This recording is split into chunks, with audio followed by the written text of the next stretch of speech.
So in the last video we talked about fundamental characteristics of good information, didn't we? Faithful representation, relevance, useless without them. Now we're looking at the enhancing characteristics of good information, where things are just less useful without these. And they are comparable, verifiable, timely and understandable. Let's go through those individually then. Comparable, think of things like an accounting policy. Okay, if you change your accounting policy, what you must also change is your comparative last year, mustn't you? You change your comparative last year, so then it also equals the current year. You can see the you can see any trends. So comparability is good for trend analysis.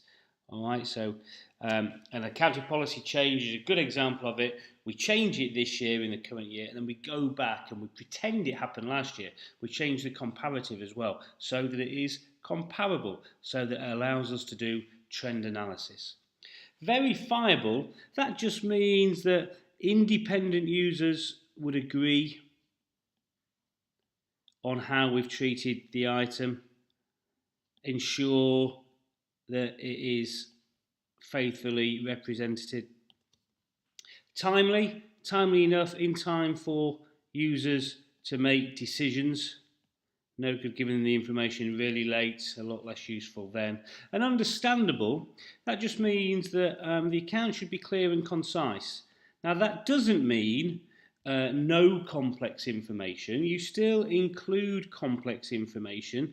You just don't try and make it seem even more complex. If it's complex, it's complex. But try and keep it clear and concise. Include complex information. How do you do this? Well, you do this by doing things like categorising, don't we? So if you think of the income statement, we don't write every expense out. We help categorise them. We use materiality. We put things in according to their character, assets, liabilities, etc. And also one thing worth knowing is we do expect that users have a reasonable FR knowledge. Okay, so we don't have to explain depreciation to them, etc. We do expect they've got a reasonable knowledge, those who are reading the accounts. Okay, so that is that. They're the qualities of good information.